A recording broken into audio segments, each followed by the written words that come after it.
بسم اللہ الرحمن الرحیم۔ آج جس موضوع پہ میں ڈسکس کرنا چاہ رہا ہوں وہ بڑا دلچسپ ہے۔ کل روزنامہ جنگ میں یاسر پیرزادہ کا کالم شائع ہوا ہے جس کا عنوان تھا جیسے عوام ہوں گے ویسی دعا ہوگی۔ تو میرا جو بات کرنے کا مقصد یہ ہے کہ یہ بڑا دلچسپ انہوں نے کالم لکھا ہے۔ آج کل پرنٹ میڈیا ہو یا الیکٹرانک میڈیا، ہر بندے کی اپنی رائے ہے، لیکن یاسر پیرزادہ اور آفتاب اقبال دونوں میں جو کوالٹی مجھے نظر آئی ہے نا، یہ لوگ چوری نہیں کرتے۔ جو میں نے آبزرو کیا ہے، یہ کریٹیو کام کرتے ہیں، نئے آئیڈیاز لاتے ہیں، نئی سوچ لاتے ہیں۔ اس وجہ سے مجھے بہت دونوں پسند ہیں۔ تو جب میں نے یہ کالم پڑھا تو یاسر کے قلم کی ایک طاقت ہے، وہ جب بندہ پڑھتا جاتا ہے تو ساتھ ساتھ اس کے سحر میں مبتلا ہوتا جاتا ہے، اسے یہ خیال ہی نہیں رہتا میں کیا پڑھ رہا ہوں۔ یہ بڑی خوبصورتی ہے اس کی۔ لیکن جب میں نے اسے سارا کالم ختم کیا، اینڈ پہ گیا، تو مجھے تو پھر پتہ چلا کہ یہ تو ایک عجیب نیا آئیڈیا پیش کیا ہے، جو کہ جسے میں بڑا پریشان بھی ہوا، حیران بھی ہوا۔ تو پھر میں نے غور کیا، میں نے کہا کہ چلو میرے ذہن میں جو سوال ہے میں دوستوں سے شیئر کرتا ہوں۔ سب سے پہلے وہ لکھتے ہیں اپنے، جو انہوں نے کہا ہے کہ جی ہمارے مذہب میں البتہ مذہب کے بارے میں 5 غلط فہمیاں، ٹھیک ہے جی۔ پہلی غلط فہمی وہ لکھتے ہیں مختلف گردے نکال لیتے ہیں، بچوں کے ساتھ زیادتی ہوتی ہے، غیر مسلموں کو بستیوں کو آگ لگا دیا، ملاوٹ، دھوکہ، امانت میں خیانت وغیرہ، تو اس کے بعد بھی ہم کہتے ہیں کہ ہم جنت میں چلے جائیں گے۔ دوسری غلط فہمی یہ لکھتے ہیں کہ ہم وظائف کریں گے، صورتیں پڑھیں گے تو اس کا ہمیں ثواب مل جائے گا اور ہم جنت میں چلے جائیں گے۔ تو پھر روحانی کشف پہ بات کی ہے انہوں نے۔ پھر تیسرا جو کہا ہے کہ یہ جو آفات ہوتی ہیں قدرتی ہوتی ہیں، یہ چوتھی ہے یہ کہ یہ وبائیں قدرتی آفات سب خدا کی ناراضگی کی نشانیاں ہیں، یہ ہمارے گناہوں کی وجہ سے ہوتی ہیں۔ تو میں جب یہ کالم پڑھا، انہوں نے اتنے اچھے انداز میں لکھا تھا کہ میں بھی اس کے سحر میں مبتلا ہو گیا۔ لیکن جب میں نے بعد میں غور کیا تو جو وہ پہلا کرتے ہیں کہ جی بندہ جب کوئی گناہ کر لیتا ہے تو وہ دوبارہ وہ کس طرح جنت میں جا سکتا ہے، ان کا مقصد یہ ہے۔ تو بات یہ ہے کہ دیکھیں کہ اس طرح تو یہ ایک نیا نظریہ بہت دیر سے چل رہا ہے۔ میرے کئی دوست ہیں، دوست نہیں یعنی کہ اٹھنے بیٹھنے والے ہیں، وہ بھی یہ کہتے ہیں جی کہ اللہ تعالیٰ نے کائنات کو تخلیق کر دیا ہے، اب اس نے ایک ضابطہ یاد بنا دیا ہے، جو بندہ بھی اس کی پیروی کرے گا وہ بندہ فلاح پاتا جائے گا۔ اس میں وہ بڑی بڑی دلیلیں بھی دیتے ہیں، سچی بات بھی ہے اس میں، صاف ظاہر ہے، رب تو سب کا رب ہے نا جی۔ تو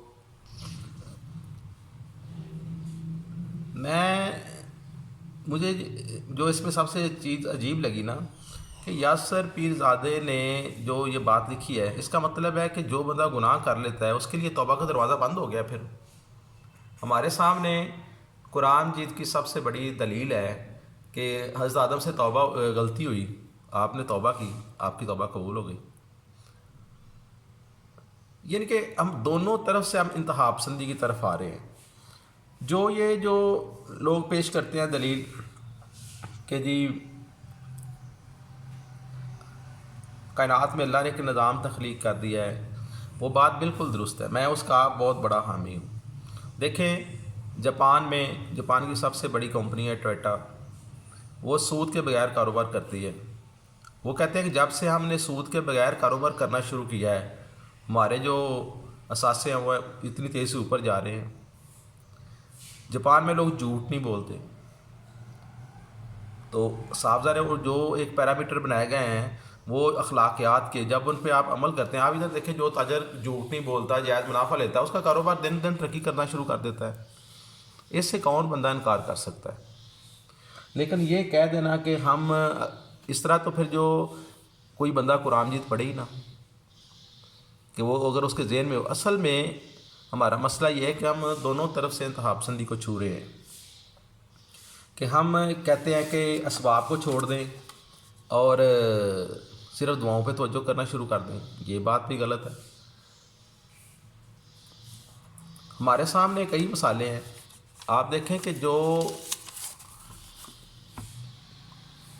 امان بالغائب ہے نا، اس پہ یقین کرنا بہت ضروری ہے.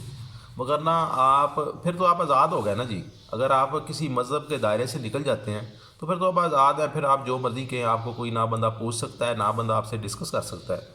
لیکن جب آپ کسی مذہب کے دائرے میں رہ کے بات کرتے ہیں تو پھر قرآن مجید میں واضح طور پہ فرمایا گیا ہے کہ میرے پاس یہ کتاب پڑھی ہوئی ہے، اسلام اور قرآن میں ابھی پڑھ رہا تھا اس میں، کہ جن لوگوں نے جن قوموں نے بے حیائی کی، اللہ تعالیٰ نے ان پہ سخت عذاب دیے. ہم کس طرح اس سے انکار کر سکتے ہیں؟ لیکن ہمارے معاشرے کا سب سے بڑا المیہ یہ ہے کہ ہم بے حیائی صرف عورت کے زمرے میں ڈالتے ہیں، حالانکہ جہاں یہ لکھا گیا ہے کہ عورتوں کو نصیحت کی، وہاں مردوں کو بھی ساتھ یہ کہا گیا ہے کہ آپ بھی اپنی نگاہوں کو نیچا رکھیں. تو مجھے وہ ناصر کاظمی کی پھر شعر وہ یاد آ گیا. وہ کہتا ہے نا کہ نئے کپڑے بدل کے جاؤں کہاں اور بال بناؤں کس کے لیے.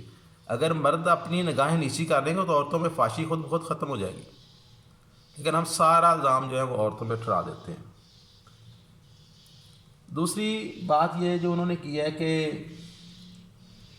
اسباب کی، اللہ کے نبی نے خود دعاؤں کا سہارا لیا ہے.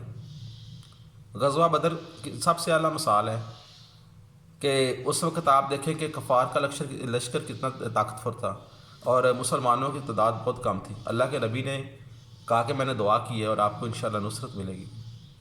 فتح خیبر دیکھ لیں